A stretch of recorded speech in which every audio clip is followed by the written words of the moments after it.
Assalamu alaikum, amis chers téléspectateurs de Télé Mbedda en garti émission moɗon mo momsode king waɗanta moon kala e saaha. Donc avant eɗen puɗɗo oɗon mbiye onon yeɓoɓe donc yon partage yon naata yon mbaɗ commentaire moɗon yon mbaɗ aimé. Donc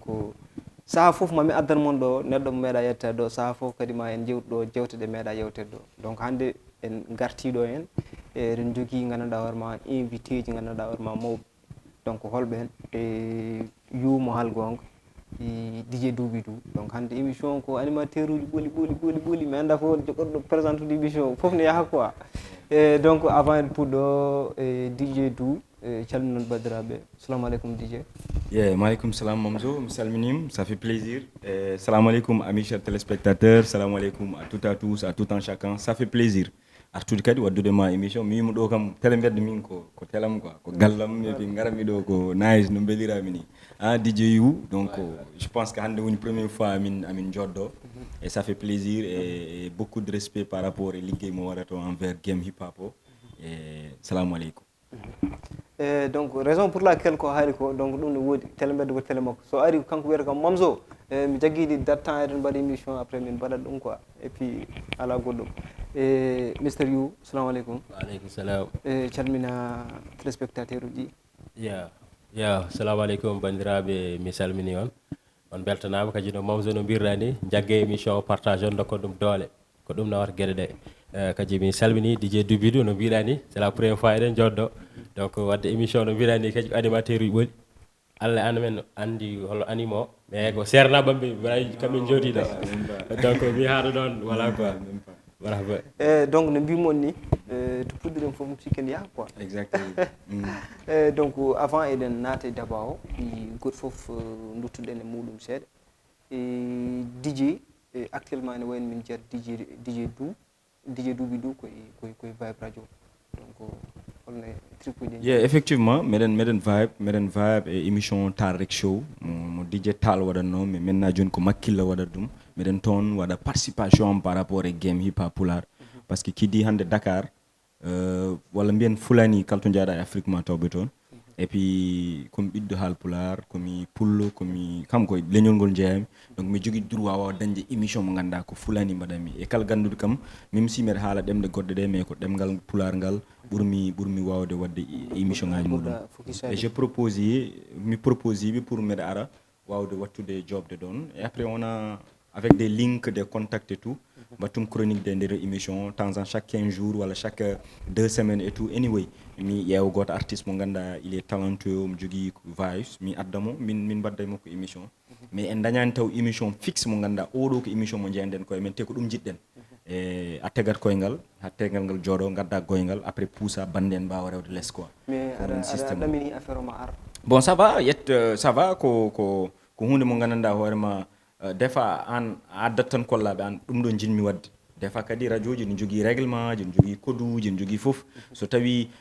koduji mabɓe jaadani koduji ma an a wawata liggodirde jomumen il fallait ko abbitoɗa e jomumen walla kadi hip hop ne jogui règlement ji hip hop ne jogui koduji ne jogui vibes uji wonko kaɗeɗa wadde tan sa hannama won certaine nokkuji tan a wawata wadde wonde émission e ñagoɗen tan koɓe mbasa hannude men won certaine nokkuji gam mbawen hebde émission mo ganduɗa eɗen mbawi yañude ɗum pour tout le monde quoi. Donc joni eɗen jiiya artiste uji surtout halkoreɓe ne keewe radio ko ne batti artiste ko DJ Dou rewi ɗon quoi.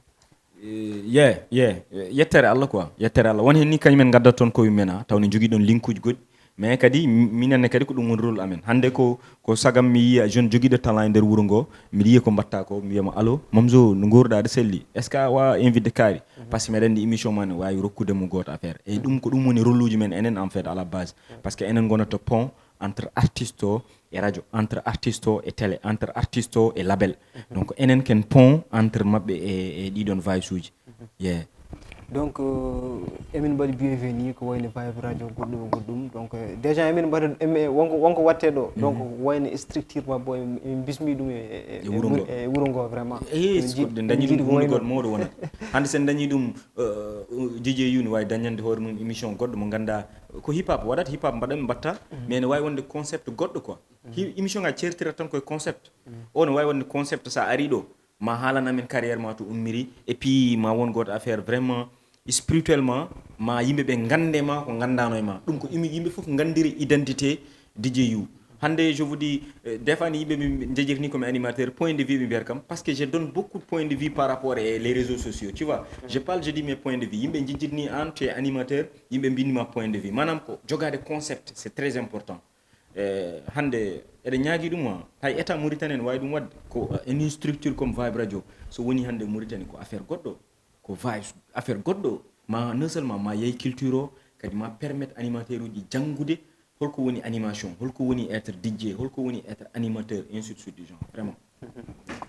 Donc wona ɗum ɓe ɓendan Mr You donc avant eɗen goɗɗi min question mo posat mami ko affaire goto e déjà ko joguiɗa ko production aɗa waɗa émission ngaji goɗɗum donc holno jiiruɗa e hol probléme uji jiita pour saɗa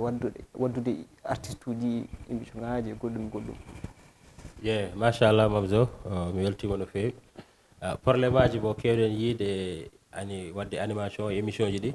ko wone artiste uji surtout aroɓe lesɓe eɓe jogui jiyande moylolu quoi par ce que ɓe kewi yiide tan onon invité tan ko siwɓe walla invité tan ko anda pourquoi on invité wonɓe lesɓe alors que eɗen jogui programme no mbaɗirten par ce que enen en invitade yimɓe foof en paltaki hay goto a faami donc yoɓe mbaɗɗuɓe hakkillaji mabɓe min gonanani ɗo tan artiste oɗo min gonani ɗo ko hip hop o foof donc ko mbawɗa wonde foof Sénégal e Mauritanie en tant que hip hop mbatta donc émission o ko émission ma an donc ɗen ɗon caɗele tan min kewi dañde quoi actuellement ɗum ko haalluji ɓurɗi ummade e banggal animation o quoi bon animation o won wiyoɓe jonjoga min nani ɗum won wiyoɓe par exemple won hen animateur uji enen mbiyen ɓe gaccat ko ha guerre waɗa a faami ɓe puɗɗo nadde hen comme no DJ Doubidou wini point de vue mo waɗanno yimɓe focalise o point de vue waɗata donc parfois min ɓe nana commentaire uji walla e haaluji e makko yimɓe ne keddora famde quoi voilà donc ɗum ɗon kadi ne jeeya hen alors enen poti wadde hen lamɗam pour hunde nde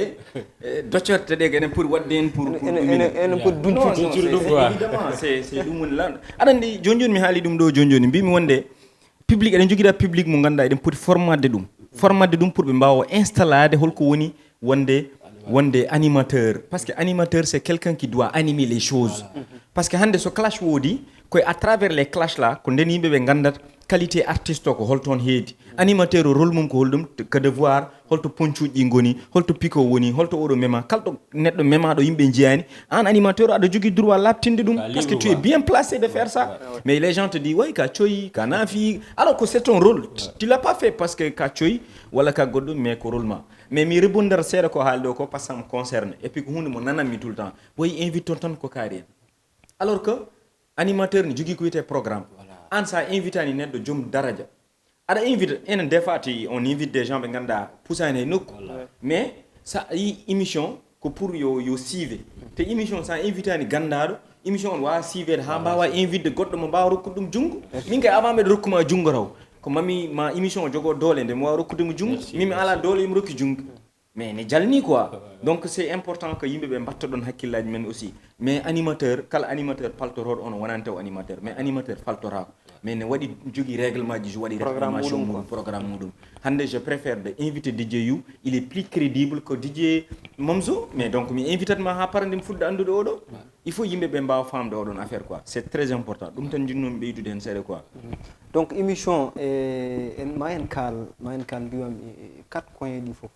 donc jii game o nana fuɗɗi to wulde quoi donc wonko boshi ɗarno wadde ɗo en e jii affaire o huɓɓi affaire o seeɗa donc caggal ɗum kadi firti ko wonko arde déjà en jii clip authentique wonko foti rewde hen won suite uji poɗɗi arde ha heewi mais avant en jetto ɗon en duttoto ko émission o jaar ko namdademo holno jiiruɗa industrie musique meɗen hande no industrie musique mauritanienne heddi ha heewi sa yi hande sukaɓe men ene traverse jaaha Sénégal c'est parce que wonkoɓe keɓani ɗo kadi mi felataɓe en d'une côté pourquoi mi feltaɓe parce que industrie musicale pour développer l'état tant que nanani hen junggo mum ça ne marche pas hande YouTube reconnaître ni même pays comme Mauritanie donc ɗum ɗon ko rôle état ministre de la culture ministre de la jeunesse ministre de la culture tan mbiyami toute façon ko kanko ko rôle makko de voir comment il fait pour la culture wawa adoptade e industrie musicale hande sa yi les plateformes là pour même nata hen en Mauritanie c'est un problème ton compte Instagram hande sa udditi ɗum a waɗi photo a yiɗi nannude hen son won certain son uji won hen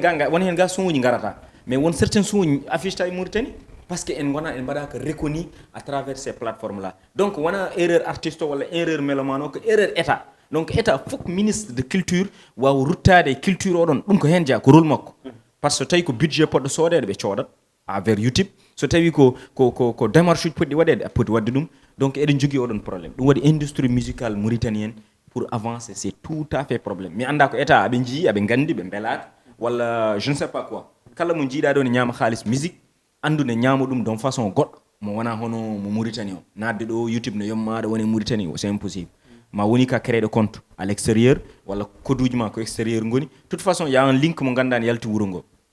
toute façon c'est ça maintenant abse goɗɗo ko ɗum ko artiste uji ene jogui kadi probléme kamɓe nder koye mabɓe woni holɗum parce que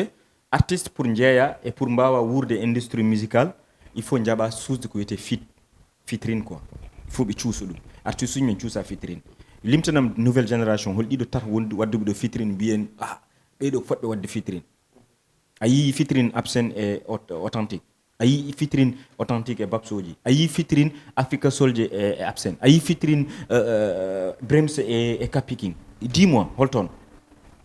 ɓe mbawa il faut que ɓe mbawa yeyde musique mabɓe par ce que hande aɓe mbawi yeyde industrie mabɓe à travers son uji mabɓe taw ɓe wona e plateforme je te dis pourquoi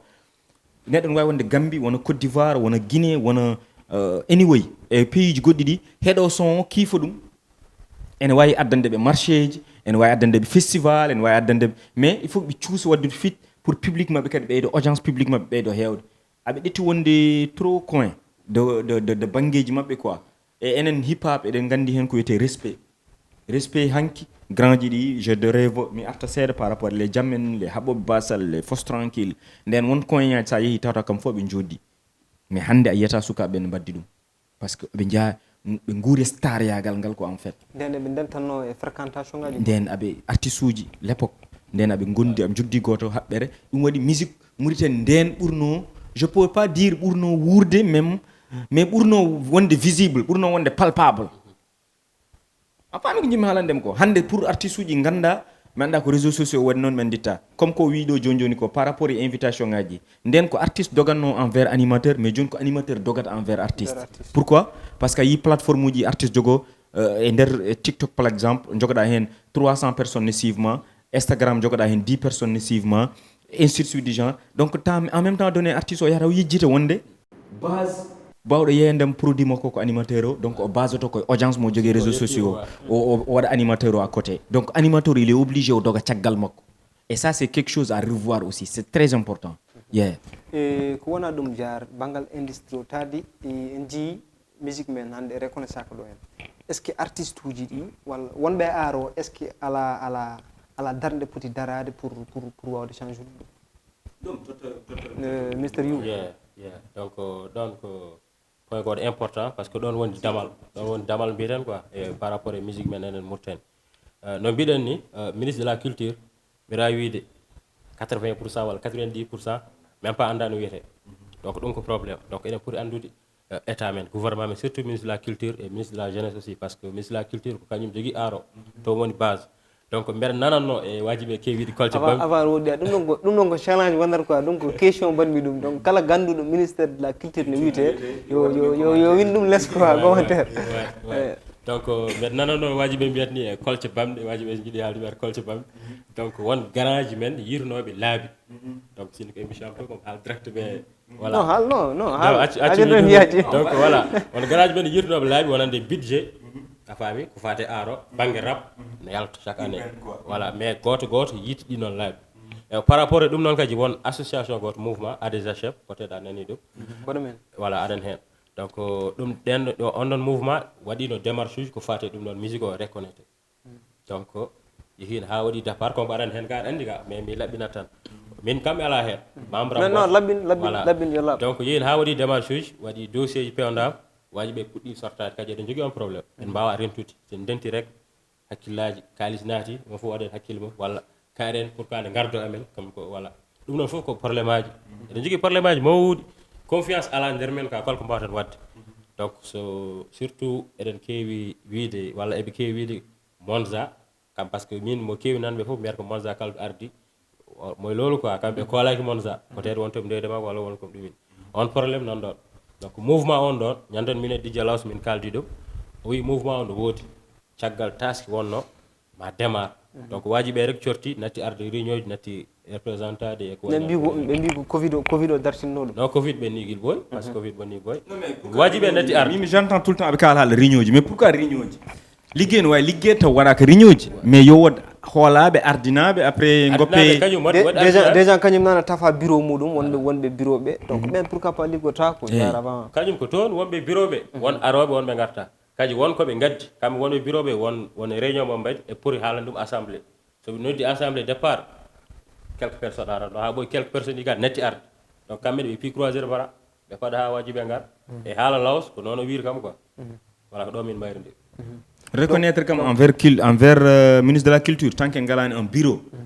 urbain taw ko bureau c'est à dire que ne wawi wonde mom zone ne wawi wonde an ne wawi wonde wonɓe caggal caméra ji mais il faut que ndegoɗen bureau baɗɗo reconnaître que mouvement hip hop fof ne yiitoɗon hoore mum manam ko à partir de ɗo yimɓeɓe nokkata droit ji mumen pour ministre de la culture wawa wadde reconnaître par ce que kamɓe d' après haala mabɓe ko nananmi ko mbiɗa ko ene mbiyata ha kolce bamɗe ɓe mbi ko en ndentani ɗum waɗi en mbawa hebde on budget mais budget on foti wodde budget urbain ne foti wodde hande so wiyama état waɗani reconnaître hip hop mi jaɓani wona gonga soɓe cohli men ko kamɓe noddat men soɓe cohli ɗo par exemple wadde spectacle uji grandiose e nder stade uji so hip hopeur bokkani en yahata en jiiɗum donc wadde firti ko état ene bien sûr ne andi men ene wawi ni taw haswani ne andi dj ne wawi taw ne andi momzo on sait jamais maintenant le problème ane que en jaɓani rentude noon wona tan dental yo yimɓe ngar keewal ala rentude ne wawi wonde 2 ou 3 personnes mais taw ko 2 ou 3 personnes liggotoɓe te joguiɓe confiance e koye mumen c'est ça c'est important moi je dis pas de Monza je parle pas de Laos je parle pas de Abdou 17 je parle pas de VFC ni Zaza mais l'essentiel il faut que hip hop prime jogo compétent ji jogo yimɓe nafɓe wawɓe nafde ɗum ɗo mais aller dans les pays ailleurs comme Sénégal ou Guinée ou quelque chose comme ça il y a des gens ko yimɓe ganda softanɓe mouvement o quoi du genre ko life mabɓe fof ɓe mbaɗi ɗum ko urbaine maintenant aɓe mbaɗa tous les moyens possible pour chaque année état wawa yaltinde des milliards hikka ɓe jaare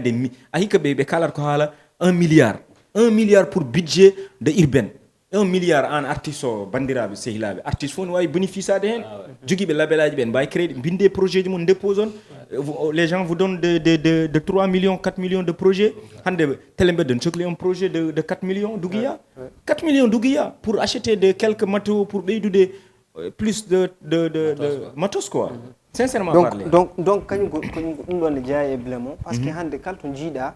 ngare keɓoyen ɗum sen jettin pour hebde ɗum hayso ko tarto jeehi mbiyeɗo ko wonno poɗɗon gadde min tant de personnes min ganduɗo ɗum keewi hande hay sinno hande koye légal jeunesse légal gummi tan jeehi mairie pour haalde hunde sa wi komin jeunesse légal kon 3 personnes ɓe mbiyata ko gadde min jii yomin jiimon ça veut dire ko muritani enen artiste uji probléme men ko so mbiyam yomin jiimon donc eɗen metti yiidude quoi en metti rendinde pour ɓe jiiya meɗen donc ko wona ɗum ko par ce que en en jiyani kamɓe fof e wawde liggorade meɗen en jiyani jour goto nde noddaten ha jiyen neɗɗo goto e mabɓe ara pour tawtorede programme o par ce que en jii festival sen kaali haala safalɓe ɓe en jii festival goto bannoɗo tichi président ummi yeehi pour yeɓoyde festival o te ko festival artiste uji donc oɗon festival mo président ari pour yebde mi sikki on kam haɗata ko autorisation donc enen pour que holno poɗɗen wadde no jiiruɗon holno poɗɗen wadde et pour yettade on affaire donc mi wita musique o fof ɗum naak par ce que est ce que sen ƴeewi e dans covid il y avait nde laamu ngu itti haalis wi si ko temps de artiste uji liggaki quoi en fait o haalis yo mais est ce que artiste uji fof bénéficie mais en jiyani hen banggal rappeur uji ɗi jar mais won musique traditionnelle parce que à travers l'état ko musique traditionnelle tan waɗa reconnaître enen en mbaɗaka taw reconnaître enen ko enen gonnoren en gulla et puis noon wona en ɓe mbaɗaka reconnaître e wasde andude neɗɗo wona gotum mi wasa jaɓandemo liggey ma e wasde andudemo wona gotum mbiɗa wawi andude yuto mi wasa jaɓandemo liggey makko kamɓe ɓe aɓe gandi men mais ɓe jaɓanani men liggey men o tu vois ce que je veux dire mais comme mbiɗa ko président so ari festival on festival dartintaki parce que omo reconnaître oɗon festival c'est normal maintenant ne waɗi goto affaire mo ganduɗa il faut que ñu mun ko waxtede no jolfoɓe mbiyan il faut mbawen haalde ɗum te maaya woni holɗum ko nous personnellement en jaggani meccal ngal ne wawi yobde men comme au sérieux en jaggani ɗum au sérieux. Tu vois ce que je veux dire? Maintenant hande so tawi un budget yaltinama. Non, tout récemment il y a un artiste sénégalais garde do hokki do 5 millions de francs CFA. Odo fawti hen wali hokki 5 millions de francs CFA, garmi fawti hen 5 millions. Khalis odo hol récupère dum. To woni. Et c'est pour les artistes. C'est pour toi, c'est pour you, c'est pour moi, c'est pour les caméramans, c'est pour tout quelqu'un qui est dans le cadre art. On khalis sonati. J'attendais le jour de fête de la musique. On khalis wiye aha khalis o wonno koye poche kaari eden tega scène goto mawɗo chaque artiste ara waɗa hen prestation kala animateur ara waɗa hen 2 mois muɗum pour fête de la musique yimɓe mawnina meccal ngal mbatten ɗon avec respect mo joguiɗen envers meccal ngal ɗo mawninen jamma oɗo à travers khalis mo kokken nden par ce que khalis o feccama mon fo 300 ogi dañat hen combien d'artistes woni e wuuro ngo guiley baɗo peintre baɗo rega baɗo danseur anyway maintenant on khalis to woni maintenant en mbawa famde enen ardiɓe men walla yiɗɓe ardade men tant que ɓe ɓe ngala esprit de partage ɓe ngala esprit très sain ɓe ngala amour envers public garo caggal o en mbawa avance hokketeɓe haalis aji mbiye ɗum ɗo kaari en jeeyi ɓe il faut ɓe jaɓa nawde kalis o ɓe taw ɗum e tabal ngal aduna foof yiye ɗum par ce que haalis dendal ko confiance namdi ko ɗum eɗen jogui oɗon probléme fête de la musique on a vu que c'est comme si enen Mauritanie bokkani ni e fête de la musique il y avait qu'un scène goto wonno au niveau de institut français après c'est fini mais j'attendais goto parc walla stade Basra walla stade Casar enen fof mbuɓɓodiren pottoyen toon on va fêter ko mbatten ko ça ne foti yobde men en fait ne foti yobde men yu ne foti warata ni émission gara oto mum ngabba taw ko musique yoɓimo ɗum émission ngaji makko yoɓimo ɗum ko hunde bawɗo wonde et on a vu ça dans les autres communautés pourquoi pas nous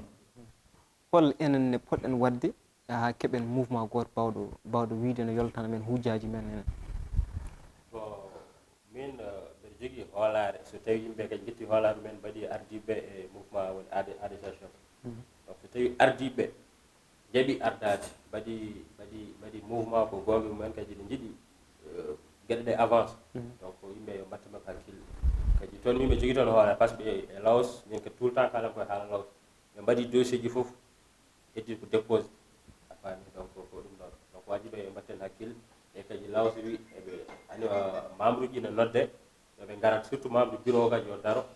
voilà toon mbeɗa yi toon solution donc avant eɗen goɗɗoya eɗen jogui vidéo ji ɗi poɗɗen ƴettude ko wayne Kobor mo HMR donc Kobor assalamu aleykum yep salamu aleykum gars yi baax mi salmini onon fof DJ Doubidou Miste Mamzo onon fof on calminama ha woni gonga donc Kobor hol to jiiɗa e level rap fulani o to yarate walla hol image mo yimɓeɓe dardata artiste uji hannde Miste Mamzo aɗa andi so mbi rap fulani walla fulani rap hannde kam en jogui doole mawɗe kadi fulani rap eɗen mbawi wiide waɗi tabal manggal waɗi évolution mawɗo waɗi révolution mawɗo fulani hip hop hannde sa ƴeewi ko oto banggue e Sénégal e o ga banggue Mauritanie donc eɓe jogui atout goto eɓe jogui avantage holɗum ko peuple goto ɓe jogui ko leñol gotol ɓe jogui même culture même aada même langue ɗum ɗon ko atout mawɗo eyyi ko wona ɗum ko kadi eɗen mbawi wiide gayi bah ɓe kaɓama no fewi rappeur uji ɓe kaɓama ɓe fayci par ce que il fut on temps sa wi aɗa wona rappeur e nder Fouta tu es mal vu tu es mal jugé Mbedda ka huwere ka ɓoccone mais hannde les rapports ont réussi à renverser la tendance image négative mo yimɓe joguino e rappeur uji o waylimo no fewi saabu hannde so neɗɗo wi no wona rappeur yimɓe encouragé ɗum yimɓe félicita ɗum par ce que ko waɗi noon ko rappeur uji kaɓa ha image négative mo yimɓe joguino e rappeur uji o wayli en ji on hannde sa yi on certain authentique walla yi on certain advice walla roi hemse ne mbaɗa social hannde ko ils ont réussi à fédérer tout le monde autour du rap hannde rappeur uji natti wonde tan sukaɓe natti no hannde rap c'est devenu wonti affaire goɗɗo quoi ko level goɗɗo yetti kadi ko rappeur uji jetti ɗum ɗon et surtout côté social o côté comportement o côté message uji ɗi hannde mawɓe koyemen so sa yi hannde roi hemse walla authentique walla advance yeehi Fouta no jaɓɓorto ni teddungal waɗertegal mawɓe sukaɓe donc aɗa andi ɗum ɗo wona hunde toksere donc j'invite à tous les rappeurs d'être conscients de leur responsabilité eɓe jogui poids mawɗo eɓe jogui vraiment mission mawɗo mo pour wadde accomplir donc c'est ko weltare yiide kadi hannde aɗa andi rap fulani hannde ko oto banggue Sénégal il fut on temps rap fulani toon ne laƴanno no fewi kono hannde machallah ɓe mbaɗi progrès mawɗo ɓe mbaɗi tabal manggal côté Sénégal o en jii toon bébé MC en nan toon Boy Diara mo veli ɓe gasata kadi ko talent pire eɓe mbawi ko mbaɗata ko kadi ko yimɓe wulɓe sasɓe donc rappeur uji kam vraiment moi je le dis chapeau à eux et kadi je les invite à être conscients de leur responsabilité sociale sukaɓe koye mon identifié o mawɓe kadi hannde son gari ene teddina mon ene jaɓɓo mon ala fof ko mbaɗanta mon donc tinnoɗe gone à la hauteur de votre mission bindi mon ɗi yoɗi caño yoɗi cinko ko ɓoono ɗon ko yo feew e vraiment mission ngaji mon ɗi walla no wiyetno message uji ɗi yoɗi gon message uji clair message uji gandanɗa hoorema change uji yimɓe taw kadi ko eyyi donc min kam hannde défi mo walla défi mo jinmi hannde les jeunes rappeurs mbaɗa ɗum relevé ko holɗum oto banggue rap fulani sénégal rap fulani mauritanie ɓe mbaɗa intégration ɓe jokkodira maayi wona keerol yero gaynako wima noon kadi en jii yero en mbaɗi des festival looti hen a famata machallah ko hunde mawde donc fulani hip hop sénégal fulani hip hop mauritanie ɓe jokkodira mbaɗa intégration ɓe mbaɗa des collaboration des feat ɓe jokkodira tu vois ɓe créé des links par ce que hunde nan ɗon il faut exploiter c'est solide ko avantage wona yimɓe fof dañi ɗum donc j'invite à tous les rappeurs vraiment d'être solidaires, d'être positifs et vraiment de dégager une image vraiment responsable. Chapeau à tous les rappeurs mon jimi hande ne mbaɗa gueɗe baɗɗe fayida donc côté social o côté gueɗe kewɗe donc ko weltare par ce que hande image mo yimɓe jiiranno rappeur ndeno o waylima hande image o wonti positive. merci Kobor donc min keɗima haalama waɗi fayida e sen garti e oko Kobor mon des gens itagénie j'espère e ko haali ko waɗi fayida e holno jiiruɗon hande surtout to memiɗo image mo artiste uji darirte hande ko image uji ɗi min mbeɗa fela wona artiste uji mbeɗa fela wona artiste uji par ce que eɓe dokka des messages négatifs kañum ɓe parnoro ɗum pour maɓɓe kamɓe koɓe dokkata ko gonga maɓɓe ɓe fela ɓen artiste uji donc kadi jomumen ko message mo dokkat ɗi jomumen parnorto wayi ko hardcore namdi ko ɗum hardcore ko ƴettoje hardcore ko gueɗe ɗe a faami donc fans uji ɗi ɓe jaggirat ɗum ɗon kañumen ko noon kadi eɗen jiiya ko concert aji men programme uji wawi fof toujours waɗat violence waɗat crimaji a faami ne dartine ɗum kadi ne jeeya e ko haɗata men rokkede autorisation ko fate message uji mo artiste uji dokkata taw ko négatif no ko probléme donc ɗum ɗo fof kadi ne jeeya probléme e ko taki en reconnaissance ko taki laamu kadi isole men kadi won yitere mo dardata men ɗum noon donc on image e on message mo artiste uji dokkat ɗi donc mbeɗa ñaago yoɓe gattidi ɗon message uji en jogui ko poti yimde ha heewi message uji nanɗo taw ko conscientisé finninoɓe donc yoɓe dokkuɗi ɗon message uji ɓe gatti message uji positif donc ɗum noon min mi yadan hen quoi banggue on ɗon e du holko ɓeyta si ko haali ko minen ndendi point de vue par ce que hande sen duttima yeehe caggal seeɗa hip hop prime koko bonna guile wontan goto mi wawa sidde hay groupe goto mais jiinen groupe ay so naan mbaɗat ko joni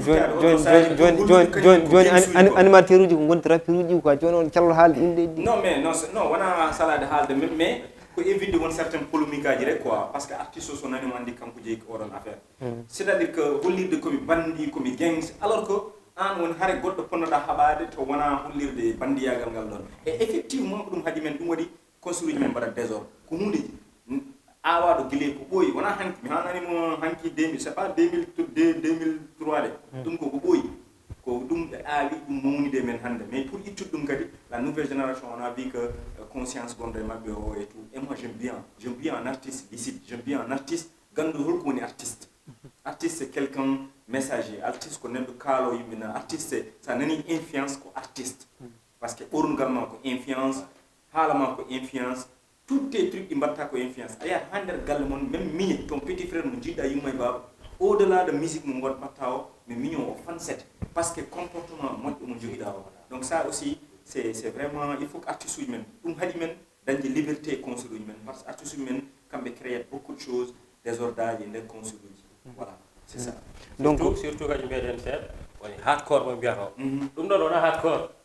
désordre ɗon ɗon banditisme ɗum wona hardcore mais est ce que on affaire joni heewe raprime pour wiide hardcore violence wonaka ɗum waddi ɗum ɗon kay gasata won artiste uji ganduɗa sa invité tan aɗa andi oɗo concert ko baɗo probléme hande eɗen gandi kalten gonga aɗo ɗuminen won artiste uji sa invité ɓe concert aɗa andi oɗo concert gasata tan waɗani haare mais waɓen holɓen non mais amam so lega artiste garoɗe armi walla artiste ne garoɗe waɗi buteɗe armi e fami so ne ganda mambu ta invite a fami arobe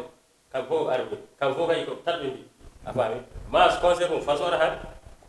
parce que sa étimo publica kam ko daro jettoba no hande jim wada do wi hardcore ko gace man bour wabe non jar non mais est ce que jar adende hardcore mo yimbe noddaro hardcore normal wana gotum ça n'a rien à voir comme ko wima ko man bour sona ara concert kanko ko concept mo kanko peut-être wala dum dal mais min personnellement so mon staff man bour wala mon neddo gor man bour so mi ara warat ko dans le cadre guerrier, dans le cadre de respect, dans le cadre de construire, eden gandi carrément fan su jomu arabi wana kambe belabe mbado mais abe gandi artiste hornum to ari to woni sur scène ko bandiyagal jaytam donc on melaman garawo arab kone army d'abord c'est tout simple que ça il faut que gadi e do jewtade odon côté dum wadi étape be di wadde men dere à un moment donné quoi ndi moma cakkiti jar hay sen jidi hay programme uji puddi wade do yimbe donc dañi ko en autorisation ko en godum est ce que on affaire jaken non mais effectivement hande so tawi enen donki dañde mi wadi goto analyser julde corps parc to wadi spectacle il y avait des jeunes morts ko regimen safal bali ton concert ha gasi ala wujji ala gaari ala fi ha gasi concert watti concert goddo badde won to wadi bangi goddo manda ko concert amzo men dita wadi ha gasi yayi aucun problème mais Seydou Nour gay avant soirée mo kon gasta wadi ha de yimbe gasi de yimbe ndon ko wat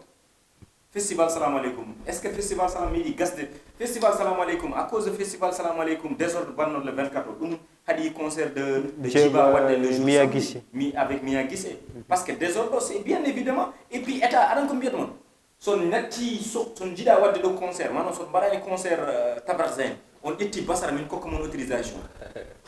ina analyser kan hala firti état Mauritanie wi mon non son goppi ambassadeur on jehi basara min kokko mon autorisation sen dutim banlieue ko désordre ko banlieue woni Tabarzin ko Nouakchott to on jeaka hen donc il faut yewtuden koye men désordre ko men fuddo suk bibe wadobe désordre ko bandira men ko mira men anyway et tout donc il faut yimbe jewto dum non kadi din côté c'est très important et ça fait l'occasion donc mborbay pose une question ko faté programme de Djeba donc indi on jour sécurité on way hewde donc est ce que ko lamu gutan addi sécurité on pour yo ren concert wala ko onon jehi pour wullitade pour concert et tout pour sécurité merci d'avoir posé mon question depuis nen dañani occasion wawde halde cause ko holdum état won koy wadde rattrapage ko be wadde erreur ab jidi rattrapade erreur o ngokumon erreur ko holdum même jour ne concert mi hada vendredi les influenceuses l'initiateur de Moulay on jogi même événement nder ambassadeur événement wadi ko ha gassi ala aucun problème mais j'espère que mais concert to wadi concert mi hada mo wadde azala pourquoi kambe be kebi autorisation wayre kono sous forme mi nirta dum racisme yagala mais way comme si onon ko be buri mon wonde yimbe jam onon ngona yimbe jam après Moulay hori mum ko kanyum wadanno affaire de héros pour wawde wallude yimbe be no kebi autorisation mais aussi merci à les gens comme Khalid Diamben, il est là, c'est un député du peuple de Gentan Kogombo quoi. Comme notre sœur Awaba, il y a même Manza, tu vois, il y a même Makinyan, quand le gote me faut arriver des djumum pour your spectacle. Quoi. Non, mais Jagien, nous du dos et des dames et des grands divas, what de Ganda Jagan il le moment, comme il faut me dire un jour mais état on ko wadde rattrapage ko jida don sécurité o ko fof ko pour rattrapage on kadi be do wadde concert men on ko kibe ga madi concert men donc so tawi o jehi ha on pelitiro ko debe autorisation mabbe badene bi sécurité ha tim il paraît que be mbi ko ya un gars influenceur gonda Amérique ko kanyum wino wonde wayi nguro ngo jette responsable ko wi ko c'est pas méchant état mata ko nantare tan mais c'est pas méchant ko wi état ko he jeunesse sohli autorisation ko kedi men ko kon sécurité ha tim nous, on ne peut pas payer une autorisation de 150 000, donc à Dandini en voiture de police d'Aro, compagnie Ara. Il faut que tu payes à compagnie, c'est normal quoi, c'est normal. Il faut que tu aies une culture, mais il faut que tu aies un bureau, un bureau soit derrière, un budget qui est un budget que quand garde organise événement, tu es obligé d'avoir un budget de compagnie pour avoir des arabes en sécurité. Donc là, mom zo wa wadde imi événement ji matan ar woppu yimbe be an khalisi be beran cokluda que ça soit un festival salam alaikum, que ça soit un spectacle de VFC Pro, que ça soit un concert de simple, yo yimbe be respecte yimbe be ko pour be mum nay yidi ko naade fide jala hoore dow jam mais mi nata arde soirée mare hodde prix miñam hebte téléphone ngam hebte bandiraɓe donc organisoɓe yo ƴettu responsabilité ji mabɓe mbawa yaltinde un budget de compagnie so ari waɗa sécurité de koñ à koñ ɗum woni safano donc yeeso ma en ƴettu ceerno war artana men e oɗo sujet mais ko wona ɗum jar hande sa yi artiste par exemple comme Roi Hems comme authentique e social uji mo mbaɗata e no jaɓɓirte nder Fouta ni hande e sa yi image o jar holko mbita an bon ɗum ɗon ko ne jeeya e rôle uji artiste foti wadde par ce que artiste wona won ɓisjo tan binda kañum ko haala e golle donc won caɗele aɗa yima ko ma jippoɗa e terrain o jeeyaɗen caɗele kadi won par ce que eɗen kewi nan la voix des sans voix donc a wonanani a yimnani hoore ma jimanta ko yimɓe ɓe roi hems ko mbaɗi ko c'est normal ɗum ko jeeya e rôle uji artiste e caggal ko yimɓe kalata ko onon artiruji wayi ko ni mbaton donc ko dañatno e concert aji makko o artir ɗum waɗi ɗum e ɗum ɗo ɗum ɗon ko geste gota sellier authentique en e diamantique en e woɓɓe bakki ɓen eɓe paami rôle artiste vrai o donc ɗum noon artiste uji mbatten hakkille ko message en acte donc avant wallahi ko message acte hande wallahi ya un respect mo yimɓe mbawi hebde état o taw wona force taw wona haare wona dogu kala mbaɗɗo concert en tant qu'artiste mbaɗa en 10% dédié à école gonɗo quartier ma walla mbaɗa en assainissement budget yaltina hen budget pour assainissement quartier ma manam c'est un geste mo artiste foti wadde ko message et acte jamin teki sorti album mabɓe nde kotan dahi bouteille Evian marba ko jamin sodnimo ça je parle pas parce que c'est des amis je parle parce que artistiquement Ousmane jamin teki sodinimo bouteille Evian e aéroport pour wawa yarde imagine toi yeyɓe album mumen ha gasi fitti ko ala koɓe nawdi koɓe joguino ko fof ɓe coɗɗum ko maaro e diwlinde nawi au fond ɓe kokki yimɓe mérite ɓe wawde hebde ɗum ɓe ça c'est un geste c'est un acte ça fait partie de gain artiste doit être quelqu'un de social doit être quelqu'un qui accompagne mais je vois que artiste waɗi comme social baɗe ni waɗi hende quelques photos pour yimɓe jiiya pour wawde woɓɓe mbawa wadde ɗum donc mboɗi yimɓeɓe ne critique mbiya ɗum foti wonde ko PV ɓe fotani yaltude en fait yimɓe kam wawa hadde baalo authentique ɗo dari mine makko waɗi émission o wi wonde guiƴi ko jiɗɗo jiɗi mo yiɗi jiɗɗo o jaabo ɗum fof yo waɗ ko waɗi ko yimɓe jaggui ɗum ko mawnikiniɓe et pourtant ko écoutri ko haali ko c'est pas méchant kadi o refti hen kadi o refti c'est pas méchant ko hip hop quoi en fait yimɓe il faut jogo esprit de comprendre jogade compréhension quoi envers neɗɗo business musique ko business voilà donc avant eɗen dutto e sujet ji goɗɗi ɗi jehen ƴeewen général dabless borom page 222 vibration déjà o man waɗa affaire uji nice min wiyata page o galle yimɓe foof quoi donc jehen ƴeewen général ouais assalamu alaikum gars mi salmini on mi salmini Télé Mbedda toute l'équipe mi salminima an Mamzo et tes invités Miste you bang bang bro mi salminima mi salmini aussi Grand Dou et tout ce qui nous suivent marhaba même question ko namdadema holno jiiruɗa showbiz e rap men o hande est ce que ça avance ok bon par rapport à cette question je peux dire que eɗen avance en avançani eɗen avance e plan goto sur le plan technique hanki so en ƴeewi par rapport e hande les choses on peut dire que les choses sur le plan technique en tout cas avance saabu hande déjà kala to jaaɗa ma taw ɗon e studio hande nde saɗi légal mo natata yita ɗon 2 walla 3 studio or que hanki c'était compliqué pour enregistration il faut ko gummoɗa to gonɗa ɗo jaaha jusque légal gongal walla ko nandi hen wonande wonɓe dans les autres villes ɓen ga ko ma ɗanno tu vois donc les choses avancent sur ce plan là hande eɗen jogui des réalisateurs eɗen jogui des beatmakers hande hay artiste goto sohlani en tout cas ne saɗi ɓe jeyata ko enregistroɓe son no beat e nder instrumental uji nder YouTube walla sur d'autres plateformes pour wawde fawde hen donc sur ce plan là les choses avancent eɗen jogui ɗo un plateau un peu relevé en tout cas technique no wayi foof kam mo ganduɗa ne wawa gerde on certaine noji eɗen jii hande clip aji meɗen machallah sound uji meɗen les choses avancent par rapport e hanki hanki sawnuji ne kewno cengle et tout ça, mais hande tout est net. Donc les choses avancent sur ce plan-là. Malheureusement non, so en ƴeewi par rapport à l'évolution de l'industrie musicale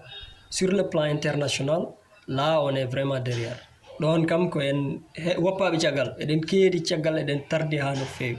sabu structuration o wodani. Le manque de structuration ko ɗum woni probléme rap rime so tawi en jaɓi haalde ko ɗum on probléme joguiɗen.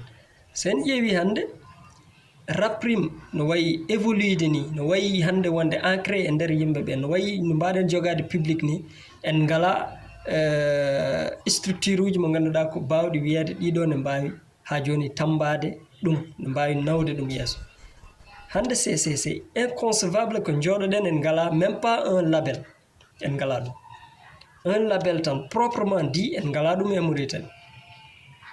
Qu'on le dise ou pas, ko woni ɗo ko la plupart c'est des studios d'enregistrement. C'est des studios d'enregistrement, mais un label proprement dit mo ngannduɗaa ne waawa joganade l'artiste ko foti joganade ɗum ko e wadde ɗum sur les conditions mo foti wonde ɗi en ngala ɗum. E heddi noon y a des maisons de production mo ngannduɗaa neni ɗo, des gens qui font en tout cas un merveilleux travail, ɓe ngannduɗaa aussi ne poti ha joni encouragede eɓen ɗo eɓe mbaɗa de golle baɗɗe fayida en tout cas pour wawde wadde accompagner les artistes hay so tawi ɓe jettotako to labelaji ɗi jettiɗo walla to poti wonde ɗo eɓen quand même mbaɗa le tout pour wawde hokkude les artistes des privilèges mo ngannduɗaa ɓen ɓe gonani dans des structures walla ɓe gonani dans des maisons de production, en tout cas ɓen ngala ɗum. Mais les artistes wonɓe dans ces structures là quand même eɓen essaye waddude mumen le tout pour wawde ha joni wadde ɗumen dans les conditions. Donc sur ce plan là en ngala eɗen jogui on probléme, eɗen jogui probléme médiatisation, en ngala médiaji, en peeñata télé, en peeñata radio. So en ƴeewi dans les autres pays par exemple comme le Sénégal walla d'autres pays ko médiaji tambi les arts toon, musique mumen ko médiaji tambi ɗumen. Jomumen ñande fof clipaji men ne doga e télévision, sawnuji men ne doga e radio, ene invité e plateau ji tout ça, enen ɗum eɗen mankira ɗum ɗo, en ngala ɗum ɗon. Donc sur ce plan là eɗen keedi caggal te hannde évolution walla sa wi industrie musicale yadata ko e médiatisation, yadata ko e structuration. Donc so tawi en ngala médiatisation, en ngala structuration, enen en ngala industrie musicale. Et c'est vraiment dommage hannde so tawi eɗen jaare e oɗon nokku. Merci général, vraiment haalama waɗi fayide ko neɗɗo goto baɗɗo concentré e mouvement hip hop o ndeysan. Donc page o ala foof ko ratata min so information daɗi kam ko toon duttanmi pour ƴeewoyde quoi. E holko jiiɗon ko wi eɗen manquement de structure. Non mais o waɗi résumé ko kalden ɗo e groupe des arts o waɗi résumé ça se voit que montre uji moƴƴi ɗi kañum fof ndendi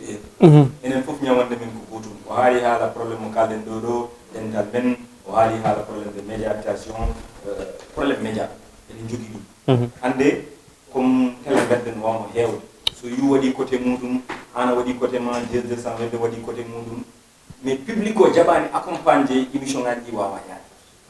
probléme médiatisation eɗen jogui ɗum quoi. Il faut yimɓe artiste wawi ɓeydude doole mum ko média enen radio ɗi joguiɗen ɗi a wawa wonko ganduɗa e mbaarum hannde sunno sago men devoir gote mo fof jogui émission ala radio télé télé ji émission ngaji men télé joguiɗen ɗi woppanam wayi kono ko juppaɗi pan ndiyam ni c'est à dire que non c'est vrai kalɗen goonga hannde ɗo jeune so ronke concentrade e télé ji men normal quoi. Pourquoi? Parce que koɓe poti yebde toon koɓe tottaka ɗum et pourtant en mbiyaka en ngala en mbiyatake en ngala clipage de qualité en mbiyatake en liggaki mais c'est parce qu'il faut que état wawa famde wonde ɗum ɗo ça fait partie de ko wawi développe leydi culture et sport. Sport sax nana fuɗɗo yaade joni en jii pas mal de choses nana fuɗɗo ɗuminde mais pourquoi pas firti ko culture o foti rewde hen mais eɓen kala koyɗe ɗe quoi par ce que rapport culture o ko urbain o tan mais par rapport à l'industrie musicale ko haala ɗo ko fof c'est un gars je connais pas le gars mais ko haali ɗo ko c'est des choses très importantes général dabless ko salmini ko neɗɗo moƴƴo par rapport e média o kalan koye clipaji ɗi quoi télé ɓe ɗi c'est là bas e artiste uji invitaɓe toon clipaji important ko yimɓe cohli fawirata toon sa yima love clip ma yaltine toon yim musique a ɗayde clip ma yaltine toon sa addi aɗa haala laamu walla aɗa haala ko abbite laamu hay sen fawi ɗum noon ko kuppete donc ɗum noon c'est pas normal donc gacce et puis laamu foti ko heɗade peuple mum donc peuple o foti haalde mette mum donc à travers mette ɗe mbawa réglu caɗele ganduɗa yiwe probléme ko hollum wawa réglade ɗum noon so très important général o haali fof donc machallah joni mboɗo nana public o ene wulla wonde artiste uji ɓurɓe jogade voix ji towɗi ɗi fotɓe wawde yettinde message uji ɗi towɗi e kalanta meɗen mette meɗen donc holno jirɗon ɗum fotɓe yettinande men message uji ɓe walla joguiɓe hot parleur wawɓe haalde dow naneɓe kalta message uji ɗi jiɗɗen ɗi jettitta ɗum laamu no keyɗuɗo wawa ñamminde keyɗuɗo c'est impossible goyo wawa deƴƴinde goyo hono mum enen a wawa dañde keyɗuɗo ardata kom woda ko yalti on keyɗuɗo ɗum wiyene fecce ma ɗum c'est impossible il faut que dañen des gens ko jimmi jangguinde ɗon to fof dañen des gens très déterminés hande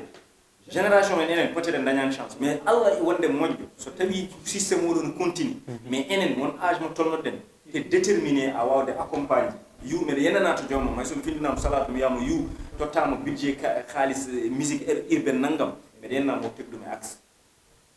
dignement je pas spirituellement quoi andudemi gëm mo haalato et an la même chose donc wadde firti ko enen ardiɓe men fonnoɓe jaggande men haali oɗo e so tawi ɗo fonno waɗede 50 000 ɗo jomum waɗi ɗon 20 000 mais 30 000 ɗi a wadde men poche ma mais a nafani ɗum woni ko mbiyam artiste o sa yi a gagnima 1 million ittu 900 000 ɗi mbatta ɗum e musiquement 100 000 ɗi ñaama hay sone famɗi mais ñaama mais 900 000 ɗi ko kañum ɓeydata 900 000 ɗi kañum adda 2 millions goɗɗi mais a wawa dañde 1 million ñaama 700 000 mbiya 300 000 a waɗa musiquement avance ta faut investir quoi faut investir enen fof dañen investiroɓe musique o yahoɓe dowɓe soɓe keeɓi budget o ɓe mbasa kokkude nayi darɓe teguɗum e tamal mais min ɗum ɗo holko mbaɗaten ɗum hol label aji gonɗi ɗo comme no wi ko ɓaari kala label studio ji gonɗi ɗo hol studio ji poɗɗen rokkude doole yoɓe bindu projet ji maɓɓe haalis o joƴƴine wiyete binde projet ji mo gadde projet ɓurɗo wonde concret gonɗo wonde kadi ko projet suivi wonat so tawi fuur mbatta ɗum ɗum ɗo hannde on a envie de voir keheeji en vrai dañen toon goto festival mawɗo an wiyatno festival marhaba bikum voilà ɓe daña ɗiɗon festival uji ene foti wonde festival ne jeeya des choses ko wurnata wuuro ko wurnata culture ko wurnata guien ene jeeya hen mais hannde yedde climat de spectacle hip hop waɗay depuis le 24 est ce que jogori wattude a yiita garo ken maayde en wuurani c'est ça le problème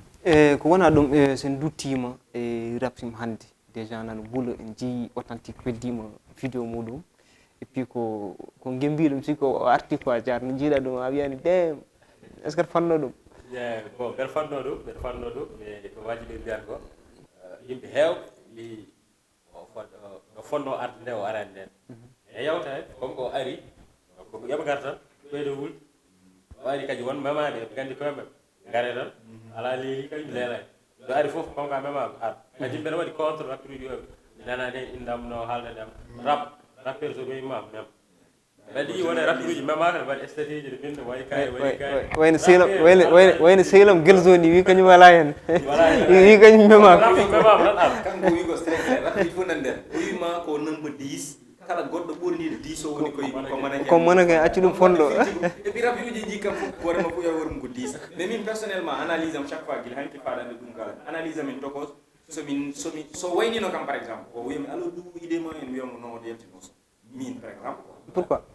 je vous dis pourquoi parce que mais kadi hunde fof ne waɗi stratégie quoi parce que hannde authentique Aliou il joue goto rôle de boss quoi on joue rôle de boss ça joue rôle de boss noon a yeccitta ko pour wiide aɗa par ce que mbaymi kon wiiɗo mbahal bultinaɗo ni en fait par ce que mbahal ɗo wuuli ɗo ɗon ɓuuri welde ñamde il y avait des moments o wi ko gayno sa waɗi dañi 20 000 cas mi jaaboma gayno dañi ko ɓuuri 20 000 cas o jaabaki donc firti ko c'est trop tard quoi pour min won action goɗɗo yeeso makko hannde comme no wini e nder écotrip makko album makko ɓuuri faɗen élection présidentielle eɗen mbawi jaɓandemo ɗum par ce que yimɓe fof nan paadi album makko il fait parmi de sa génération boy bawɗo bindol et tout mais j'aimerais vraiment peut-être nak kanko andi nokko waɗi ɗum par ce que mi wonani staff makko mi wona nofuru makko mi anda ko woni dow muɗum donc kanko peut être omo jogui stratégie gono caggal pour wasde tajdemo e yimɓeɓe mo nana hannde jeeye réseaux sociaux pour hewɓe kadi artiste uji wiyoɓe e koye business jeeya yimɓe ne foti arde tawi ko ɗum ɗon o waɗiri ɗum ene mbiya des gens authentiques woni koye album donc promotion album makko yiɗi wadde yimɓe ɗo ton wiya yippoyma donc hayso ko ɗum ɗon min puranmi no artiste uji jarde foti arde pour wultinde ɗum pour album kadi wawa yeyede ko fierté men quoi jarde mo jaabaki fof tappet surtout ga ɓurɓe hen leerde ɓe wiɓe koye men kañumen dogi trône en kañumen goni ndembo 10 en joni min nandunomi joni ko point de vue waji ɓe guindirtama point de vue hol point de vue ma hol analyse cakkirtimo mbaɗɗa yadɓes kañum posti goto affaire goto nde jalni mais kadi ko goto affaire de malade wojere ne woni caggal barodi ene woni yeeso écran c'est à dire sukaɓe ɓe gollira ko yeeso barodi mais caggal ko ɗum ɗoji ko boye donc j'aime bien métaphore oɗo j'aime bien ewo ya aussi wa hanki e nder live uji kanko jabata woppiniɓe guidiram makko et tout donc min ko game quoi ko game bawɗo mabɓe jabat fo jab mais toute façon kanko muññil o waali ɗo ko welimo o andini bonde ɗo kanko jogui trono et tout donc voilà comme sukaɓe nder ko lelle ɗiwaraɓe yirsaɓe gartirimo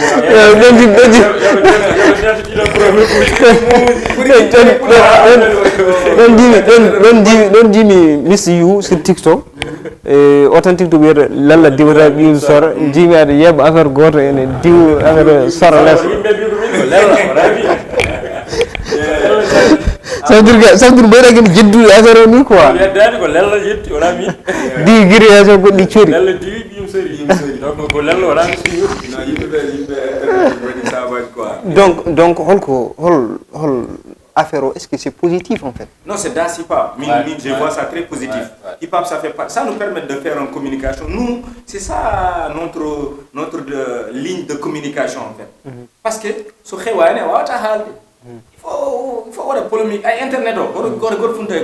woni yimɓe ko ma ka waɗa kamɓe sukaɓe mbiyata ka ma ka waɗande joomum daña abonné ji ma daña ka nde keɓa abonné ji on paami juñalde ko ma daña ka nde keɓa abonné ji partout waɗe fof hay rapport ma créa tottorde yimɓe ɓe mabɓe wiidemo ko stratégie rek min je vois ça très positif parce que hip hop classe ça fait partie de hip hop mais hoto duumo hen parce que duumade hen c'est pas bien ça te donne des retardements ji ɗi ngala wane bonno ko yeewi wat clashement après dew zappo so jari jaɓade jaɓoɗa mais hoto duumo hen hoto duumo hen mais est ce que oɗon padi hen des truc gandanɗa hoorema baɗo siivo ko siivat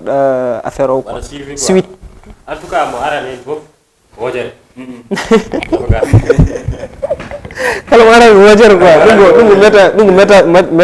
métaphore advice quoi mo arani wojere par ce que min mi yi des gens mi ko wayne kappiking en nde mbaɗi des petite sortuji walla ɗin affaire uji pour wiide yo gayno par affaire no wawi pedde à chaque moment ko jar e woɗɓe gandodiri kamɓe gandodiri kala men classe goɗɗo no wawi memde goɗɗo quoi ɓaade kanko yiki Samba ko yiiɗi visa rappine jaye bandiyagal ha yiiɗi visa dogi donc Samba kadi so artemo kadi aussi yo faɗa à tout moment Samba no wawi jabade mais an joni est ce que aɗa wawi limandemi artiste ɗi jiiɗa hen goto foof e banggue muɗum non min towiyata number 10 ɗo kanko woni number 10 et puis kala goɗɗo nomiɗo sur le site ko ɗum ɗo mbiɗa yiiɗo roi en jiitu récemment il porte 10 advice mi wima kañum woni number 10 brems projet makko passé ko 10 wima kanko ko 10 comme Messi ko 10 comme Christ ko nangam kala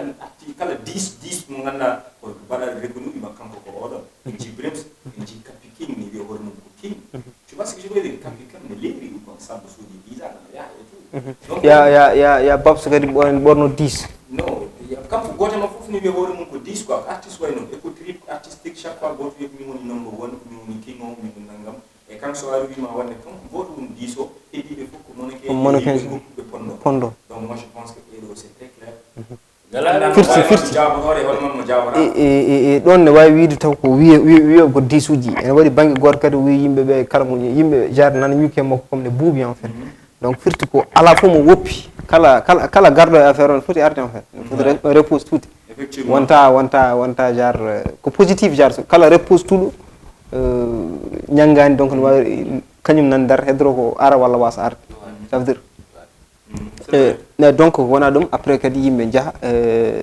ƴettoya Thierno War après mayen garte général kalta kon waɗi fayit mais ƴetten Thierno War.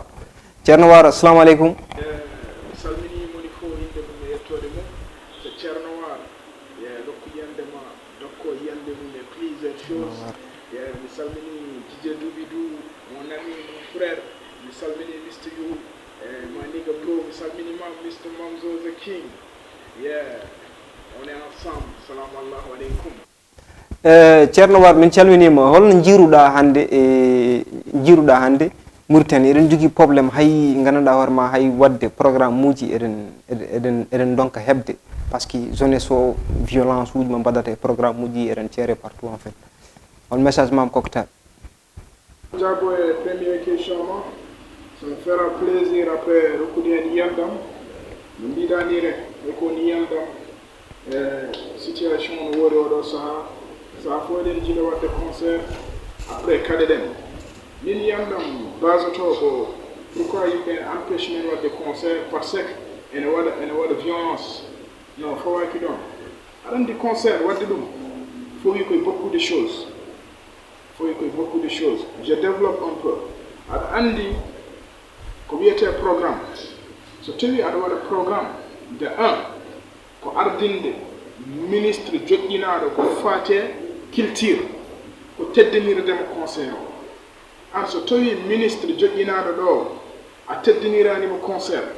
ene wonde maire e nder leegal mo mbatta concert ngal a teddiniranimo concert mo jiɗɗa wadde o mbaɗa concert ma réussir weeɓata. J'explique. aɗa andi ministre o joƴƴiniraɗo ministre de culture ɗo e Mauritanie o joƴƴiniraɗo ko pour ko kalko fate culture ko kalko fate kene gembi jeunesse o e ɗum ɗon janggo e janggo kanko jeete koye bilan makko somo waɗa bilan ko jooɗi ko fof koye bilan makko jeete tu vois ene wonde maire o ɗum ɗon ko développement maire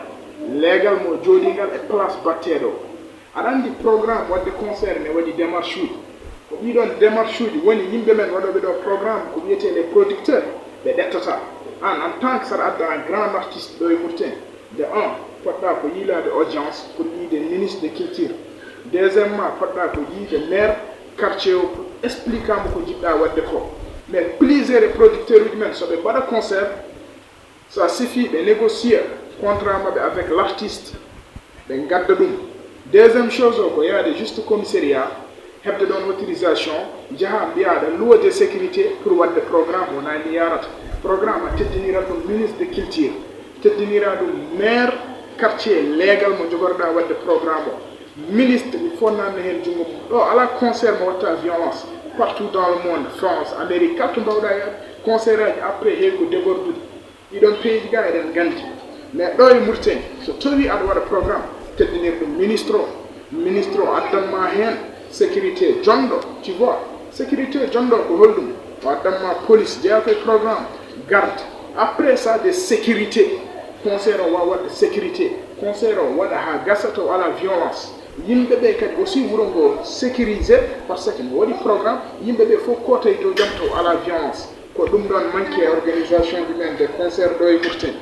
ɗum ɗon ɗiɗon démarche uji hewani waɗede souvent producteur uji men ɓe jaha ko juste ɓe négocie le contrat avec l'artiste ɓe gadda ɗum ɗo deuxième chose o ko yaade waɗde démarche yaade commissariat yiɗade juste autorisation e programme namdi ko gandal jangal namdi ko beaucoup de choses namdi ko affaire uji ha heewi par ce que démarche goto mawɗo seeɗa a famille ko ɗum wonno yiyandam deuxième chose o pourquoi so waɗi joni ha natti en batti haɗede non haɗede nde fo wayki par ce que violence o ko juste proverbe moɓe dokkiri noon tan ko ɓe teddiniraka ɗum fotɓe teddinirede concert aji programme uji ko ɓe teddiniraka programme uji ɗum wawi ɓe jeyani hen koye maɓɓe ɗum waɗi hande sen jiiɗi wadde programme sen jiiɗi wadde concert aji ene haaɗe ko ɗum woni caɗele ɗe probléme o fof ko ɗon basique kono wona à cause de sécurité kala to waɗata programme dans le monde ene waɗa probléme kala to jaaɗa dans le monde festival uji concert aji ene waɗa probléme wona ɗon probléme o ko une autre fois les gens so tawi eɓe mbaɗa programme eɓe teddinira ɗum ministre de culture ɓe teddinira ɗum gandanɗa hoorema maire gonɗo e quartier o pour waɗa plus de sécurité et la jeunesse probléme maɓɓe koɓe manque finde pinal ngal ha hande ne manque e côté goto hay mo wona bandi o min ko kalnan do ko c'est des choses que j'ai vu hay mo wona bandi o so concert wadi so yimbe ne kota jeunesse o souvent kambe désordre lawol tu vois be kala auto jenen dajjita magasin ngaji jenen gujjaytabe jenen e dum do jeune conscient jangudo seeda jiddo hoore mum fotani wadde de do jode dum ko yiyandam hen mon frère. Donc goddum avant eden ben vraiment yiyandema wadi fayit mais avant eden ben question goddo holko jiida e industrie musique men holto tolni hande min gartino hen mais il faut min nawdama dum. Mbida holko woni yiyandam e industrie industrie c'est quelque chose de large to hunde yanje woni yiyandam e industrie musique Mauritanie ma yimbe jafo kam modjani je développe pourquoi mbi modjani parce que randi industrie c'est composé de ko artiste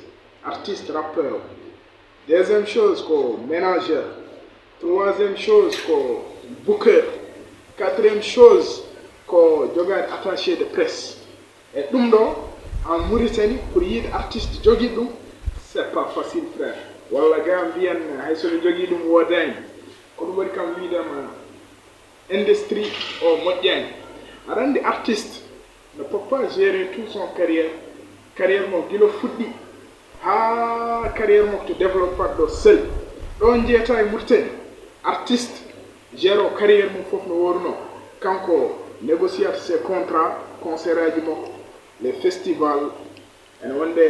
certaines places mo foti participer et wonde dia ka artiste ade yido les sponsors ade yido des publicités ade yido des festivals ade yido des concerts sur le plan international et national et dum do et wonde décentralisé c'est quelque chose de très difficile pour artiste industrie ça veut dire que artiste that industry artiste jogging and gedel se concentrer window de texte uji mum avoir jogade mélodie ji e nder hoore noddude beatmaker o présentude mo idée ji mo jogiidi e yaltinde les meilleurs sons ko organisade plutôt artiste foti ko focalisade e bindol instrumental studio ene wonde concert live somo jour ko dum foti wonde l'artiste mais e nder industrie manager o ko kañum gérata plusieurs choses e booker o ko kañum gérata kala ko wiyete concert festival promotion salle de concert e dum do nos artistes ngala dum et attaché de presse kañum notamment sur le plan international kañum haaldata avec les journalistes kañum haaldata e télé kañum haaldata e radio ji kañum waɗata publicité ji ma nder internet et artistes uji men malgré ala ɗum mais question c'est un peu bride mais mi ara mi élargir hen seeɗa pour yimɓe mbawa famde quoi aɗa andi ɗo ko fuɗɗore fondement raprime woni ko moƴƴani walla mbiyen fondement raprime ardiɓe ɗum ɓe avantage maɓe personnel ɓe gardini kamɓe ɓe gandi ɗum ɗo fof ne foti wonde e milieu musique o e milieu artistique o ɗum ɗo fof ne foti wonde hen mais souvent so yonti gare jiyen ministre de culture ene waɗi minorité tokos ko kañum en jahata jiyen ministre hay so waɗi financement ji ko kamɓe jotto hen après so ɗo so ONG ji gari ɗo ko wayno UNICEF en ko wayno pas mal des ONG ene cohli les artistes pour développer certains sujets e o kamɓe noddete kamɓe gardinte par ce que kamɓe gardi après ɓe dokke des financements saha ɓe ƴewata artiste uji arrange ɓeɓe ɓe nodda ɗum hen won hen ga keɓata hen hay mbuɗ présence o tan yoni ɗum hen arde participe oɗo projet rek kamɓe yoniɓe quoi hande ni raprime yonti 25 ans ou bien 30 ans e musique mauritanie o grand ji men hande to jaaɗa dans le monde ma tawɓe ɗon so yi Amérique ma taw ɗon nos anciens rappeurs so yi Belgique ma taw ɗum hen ɗon so yi France ma tawɓe ɗon so yi Allemagne ma tawɓe ɗon so ari en Afrique ma tawɗo hande won basiɓe de certains pays Afrique mo musique mumen développé ko toon jooɗi ne développe musique mumen e ko ɓeɗo fof ene wonde artiste peintre o ene wonde DJ o a faami beatmaker o producteur o jogui studio jogui label o réalisateur o ko ɓeɗo fof ponno rentude a faami mbaɗa jungo woto mbaɗa démarche mbaɗa en association gandanɗa hoorema après binda jooɗo gossodira des idées jaaha yiyoyde ministre de culture parce que ɗum o waɗiraɗo ko pour men enen pour yimɓe gandanɗa hoorema wonɓe dans le domaine de musique ko kanko waɗira ɓe jaaha ɓe jiyam ɓe présentamo certaine idée ɓe gandinamo musique o ɓe gandinamo jeunesse o ne jiɗi ɗum ɓe gandinamo ko quelque chose gandanɗa hoorema koko mo foti participde mais wodani malgré hayso woodi ko woni hen gardina heddiɓe ko caggal ngoni aɗa andi le probléme mi haalanma kadi mi développement seeɗa aɗa andi probléme musique mauritanie ko mawni kinare nde ɓuuri hewde hen mais haalanma hande ano walla min artiste men mawɗo ene jogui complexe namdade idée mbaɗoniyam min walla mbaɗonoma an e il préfère que rentude kamɓe poti e mabɓe namdade idée ji entre mabɓe tu vois mi hokkuma exemple so tawi album artiste ne yalta est ce que aɗa anduno idée neɗɗo garɗo wadde écoute quelque chose mélomane gandude musique ene wawi repusde album artiste 6 mois wasa yaltude ɗum ne woodi dans le monde milieu musique o ɗo ko haala to gasnirɗo vraiment guel fuɗɗi affaire o ko haala mais to fuɗɗiri to gasirɗo kadi ko haala jajof vraiment jajof min beltinimama on est ensemble donc to gasiri ɗo to gasniri ɗo vraiment ɗum waɗi mbimi ɗiɗo haaluji goto foof ko haali ko ranno yona émission ɗum waɗi en ten joni pour wadde émission ko juɗɗo wonata c'est ça to gasniri ɗo wi an melomane ene wawi repusde album artiste poɗɗo yaltude dans 2 mois walla goɗɗum donc ko haala ko batta ɗum hol artiste garo yaltude projet oɗo son par exemple de authentique o wiya wiwde ko animateur momzo ko animateur mais faut tutte ɓe keɗo son d' abord avant yalta goto fof keɗo ponde film mais heɓade manam yawde animateur o e wasde hokkude daraja animateur o daraja muɗum ɗum waɗi no wayni wasi wonde animateur ɗum wawi ƴewirdemo par ce que ko mélomane c'est un consommateur ko ali ko c'est très important on a vu des albums repoussade pendant 6 mois à cause de goto mélomane par ce que garɗo wadde séance d' écoute par ce que mo jogui horaire musical o wima ɗum ɗo de so yalti hol jaltinomo album période élection présidentielle pourquoi album yaltara ɗum ɗo élection présidentielle parce que on moment yimɓe ngala temps album jogui ko temps élection présidentielle par ce que wona même période hay hunde fof ne yalta nde foti yaltude nde so wiyama kay ɓiɗɗo moftere ko pendant 9 mois nder reedu 9 mois timmani o yalta so yalti ko aɗa wona 9 mois o timmani ɓiɗɗo c'est ça il faut que artiste uji men jogo l' esprit de partage ɓe gussa mawnikinare ɓe wonande mawnikiniɓe am il faut ɓe nani ko jogo culture ɓe guura hip hop tan ko culture déjà hip hop ko culture o woni sa aɗa yaltina projet il faut yimɓe keɗoma il faut wonɓe ganda il fallait ɓe invitaɓe ɓe gara ɓe keɗo album o ɓe kala kokkuma hen point de vue ɗum mais ɗo ko ma neɗɗo waɗa bouclé album fo ha gasa foti yaltude janggo walla ɓawde heɗo ko ara hen jeeyne aroɓe heɗade gasa haysa haala ka ɗaɗo yaltude joni jiya artiste tan taw background makko fof ko kañum waɗanta hoore mum kañum tan e ménagére mum jogui en fait statut goɗɗo ala caggal wonɓe ngala e ménageur hen ko artiste o kañum waɗata fof no mbirnomi kanko woni ménageur hoorema kanko woni artiste hoorema kanko waɗata fof windi somo kanko eranɗo hoorema hay staff wala ɗum eɗen kew ɗum ɗo gasata donc ɗum ɗon kadi probléme enen conseil artiste uji yoɓe ƴeewa staff yoɓe ƴeewa ménageur uji yoɓe ƴeewa caggal quoi donc ɗum ɗon ne jeeya ko pusatma ko background artiste moƴƴi voilà quoi c'est ça donc ɗum ko conseil artiste yo ƴeew ɗum c'est ça artiste foti jogade background aɗa won gueɗe ɗiɗi sa joguima ɗum e an tan e background ma yoni background il faut jogoɗa un mélangeur cerveau woni mélangeur neɗɗo mo ganduɗa hay goto yiyatamo ni on traine on certaines choses donc ko cerveau ma kanko woni mémoire ma kanko woni c'est quelqu'un qui baɗowo fof kala mo fof il réfléchit beaucoup pour avant de faire avant de agir tu dois avoir un directeur artistique ni ne wawi wonde mélangeur par ce que directeur artistique c'est quelqu'un joguiɗo horaire musical mo ganduɗa sa yaltini son o heeɗima son mandi son woni koye été walla woni koye iwonde walla woni koye nangue wulngue o andi son hol moment mo foti yaltude ko mana il faut jogoɗa directeur artistique mo ganduɗa omo jogui horaire musical goto moƴƴo même tes spectacle walla tes tourné omo andi hol période mo waɗata hande période oɗo vacance mo yimɓeɓe ƴetti habitude wadde tourné jo oɗo période welani wadde tourné par ce que fuɗɗot base tan toɓotowo ɗum ɗon foof stratégiquement yimɓeɓe mbawi changer ɗum t'es pas obligé de faire des tournées en vacances mais a wawi waɗdema année scolaire mais comment de faire pendant les années scolaires koye te week-end mawɗa wadde ɗum ɗon goɗɗum tout ça c'est des techniques tan quoi ko technique wona e dal ewo background ne moƴƴi artiste toute façon min ko noon jiirumi ɗum quoi ɗon kadi c'est très important artiste uji mbatten hakkillaji men a wawa wonande hoorema foof c'est impossible donc ƴetten e général dabless obma rokkubin général dabless e mi rokkamo question goɗɗo après min jaha walla mi rokkamo yo addu point de vue makko général dabless hol conseil mo jogonoɗa artiste uji men ɗi wonde sa rokkiɓe ɗum ɓe mbawi naftorade pour conseil mo joguimi fewde nos artistes c'est d'abord siftindeɓe darde mo poti darade par rapport e leur peuple par ce que un artiste fotani tan hadde e ganduɗa enregistre sound uji réalise des clips aji muɗum après ne balance sur YouTube et tout ça walla yaade ne waɗa concert aji tout non un artiste c'est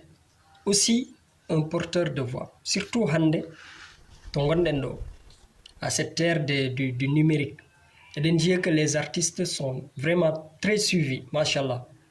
et on les souhaite que yoɗum yaru yesso donc yoɓe essaye utilise de leur voix leur image et leur notoriété pour wawde ha joni portude les combats de leur peuple ko fodde mabɓe en potani wiide eɗen noyno ko ganduɗa ko peuple meɗen wurata sa woni artiste ka porteur de voix won darde nde poɗɗa darade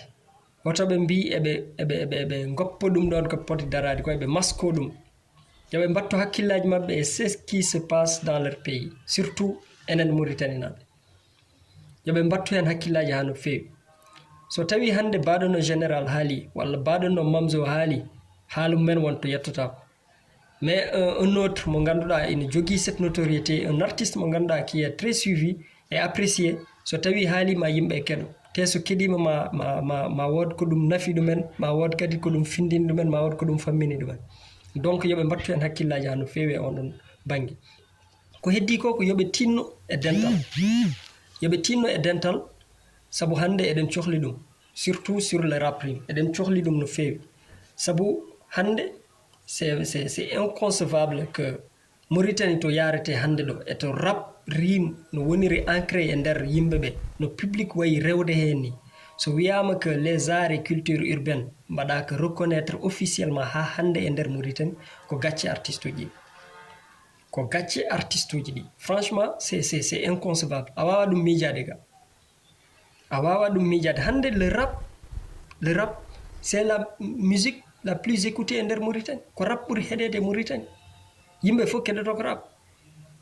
même les officiels so tawi ɓe cohli wadde des campagne walla wadde en tout cas des festivités ji mabɓe et tout ça ko rappeur uji ɓe noddata pour public wawa rewde mabɓe donc so tawi yen joɗima ha joni rap waɗaka walla les arts et culture urbaine waɗaka reconnaître officiellement ko gacce mawɗe donc yoɓe tinno e dental ɓe essaye daranade ɗum ɗon ɓe essaye wattude hen hakkillaji mabɓe ha joni ɓe ganda kadi ko mission mabɓe so tawi to grand ji ɗi les aînés to goppuno ɗum ɗo ha joni hande wonɓe ɗo ɓe hande e oɗo génération aussi so ari yeehi ha yettima to ganduɗa yawtinani ɗum ɗon to ɓe goppirno ɗo ça veut dire ko gacce mabɓe yoɓe gandu kam que passage mabɓe ɗo ko échec mawɗo en jii y avait des initiatives comme 2H proteste en jii ko des artistes même dari pour wawde wadde des bâtons dans les roues de ces gens ɓe ganduɗa ko darinoɓe pour wawde ha joni wadde évoluer le dossier en jii ɗum donc artiste uji yoɓe goppu naafi guerre ɓe goppa ha joni haasidagal et tout ça ɓe ƴeewa daranade les intérêts l'intérêt général en tout cas yoɓe essaye daranade l'intérêt général hande sen ƴeewi hay concert aji en mbawa wadde en hersini en mbawa wadde concert aji en ngala festivité ji en ngala festival uji mo ganduɗa ko dariɗi ɗi ganduɗa ina mbaɗa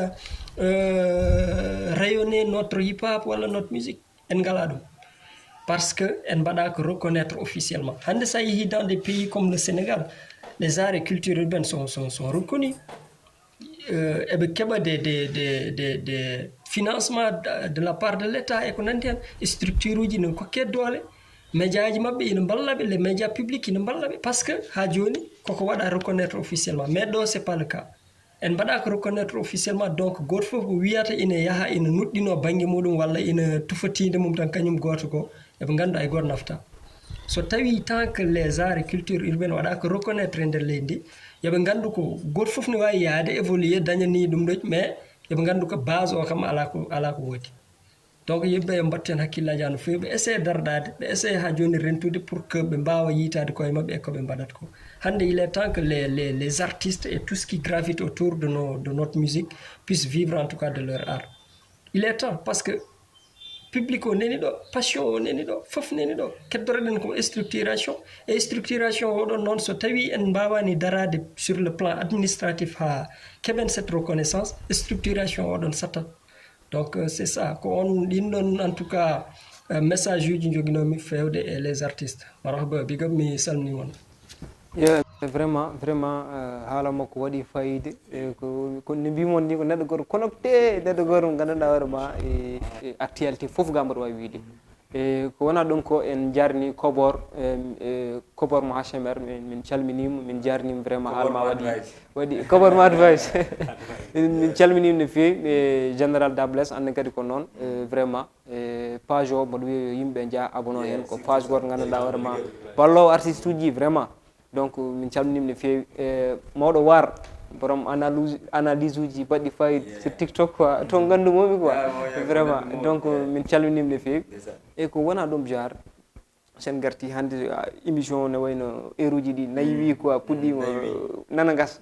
donc hol ko woni ko somi posanoma question ha émission kasi ma wi non cikkatno mom soma posam non mais je pense qu'en kaali fof ko wonno base ko l'essentiel ko en kaali ɗum mais wonto général uddiri ne waɗi fayida quoi on est obligé de travailler ensemble on est obligé de travailler avec l'État parce que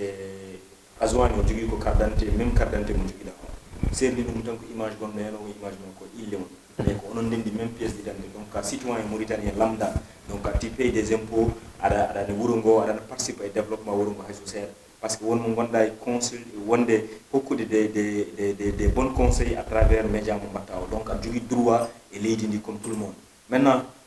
il faut yimɓe ɓe ganda reconnaître aussi ministre de la culture il est obligé de nous accompagner Thierno haali ɗum nous on est obligé mbatten tintinde ministre de la culture et événement men ça ne suffit pas rek yaltinde million ngaji wadde événement mais kadi ministre de la culture foti tinde oɗo événement producteur uji wonɓe ɗo ɓe ministre de la culture foti andude ɓe kono noon ɓe gandirata artiste uji men gona e social état ne yiya il faut kolliren de holko sen mbi état ko waɗi e enen holko mbaɗanɗen leydi ndi ça kadi c'est en question poɗɗen posé quoi donc on doit faire des bonnes actions on est obligé de vivre ensemble que ça soit ti on sonike halpulaar o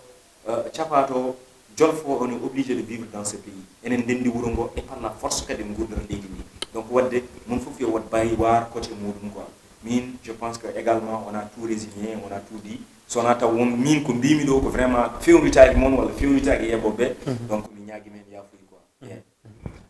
monsieur annene gila hodde gonani hamtade quoi holko jinnoɗa pasde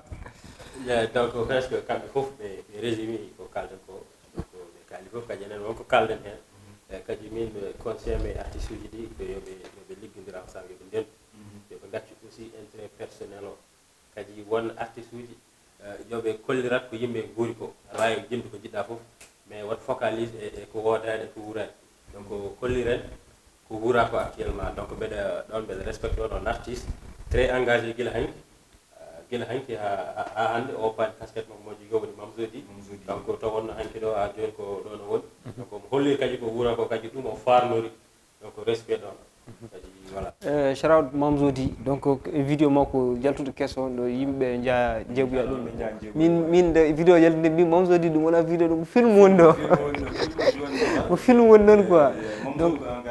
c'est un artiste vraiment très engagé mi wima leydi ndi so dilli so dilli won yejjitteɓe hewɓe ciftore e kanko mo jeeya siftorteɓe et ça c'est un respect déjà ça c'est un respect d'artiste so tawi leydi dilli tan yimɓe jiiɗi o image uji ma nattima quelque chose à saluer quoi ça c'est un signe de respect déjà pourtant yimɓe mbawno yiloyade petit mas mbawno yiloyade azubine mbawno yiloyade suppi mais ko Mamzodi miiji pourquoi parce que message uji waɗa ɗum donc firti ko hoto woppu jungo makko yimɓe en gandi ko waɗata ko mais ko kamɓe cali mais chaque moment nde yontira yimɓe ɓen ciftora mi haalnimo ɗum sur scène mi haalnimo ɗum mintane makko donc mi haaltat ɗum kadi émission ngaji e hono makko en kadi ne keewi quoi ti enregistrement tan ne moƴƴi mais kadi wonde artiste complet moƴƴi kadi hollirde ko leydi ma wuurata ko wonko général haalde mi diwi seeɗa jafoɗa kam il faut mi arta hen c'est très important artiste uji men des fois aɓe goni complexe ji leydi ma jogo problème a jogui audience donc ay waddi une vidéo pour dénoncer ko sak leydi ko diwlin ne ɓeydi ɗum woni ko pose ma nane question mbimami jar eɗen public o ne wiya e won joguiɓe voix ji towɗi ɗi fonnoɓe haalande men mette ɓe kalani ɗum kalani voilà manam diwlin ne ɓeydo ɗo maaro ne ɓeydo ɗo transport ne ɓeydo ɗo fof personne joguiɓe voix ji ɓe jogiɓe nanaɓe ɓe à travers national et international kalta à chaque fois ko ɗum woni ko gottoto kala kamɓe artiste andu ɗum rendini kamen kala nde kasmi droit jam e artiste andu ɗum rendina te mbiyaɗo wona rappeur taw discours ma basaki e actualité voilà c'est juste ça donc wona ɗum émission noon woɗɗoya mboɗo wiya gaz uji mbaɗe feere artiste uji goppe hulde deedi ko Kapi King ko wino ko classe meeɗa warde jalte cuuɗɗi quoi donc authentique adni moon bagage heddiɓe ono foof jalte des gens yomin ji emin paadi et puis kadi yimɓe fof nana paadi quoi donc leeli seeɗa o adni moon bagage goɗɗo tinɗe koye moon goppe mbatton ko e ko wona ɗum daba o fuɗɗima woɗɗoyde donc wonno ɗo ko Miste you e DJ Doubidou donc ga hen ko Mamzodi King caggal caméra o ogma prod mi calmini heddiɓe wonɓe caggal ɓe sinon mi juumat quoi donc wona ɗum ko Doubidou wi ko tan minen kadi min gadda métaphore uji amen tan komi animateur uji donc o wi montre uji moƴƴi ɗi fof kañumen ndendi heure donc minen sigi daba o minen fof ndendi heure quoi e borom arɓe ɗo de passage ɓe mi salminiɓe kamɓe fof donc mi salmini yeɓoɓe Télé Mbedda émission o juuti no fewi oɗon jaafo e vraiment ko daba o tan wel tan min ngala tan min kaaɗi et puis min jaaha donc mi salmini yeɓoɓe fof jigoɓe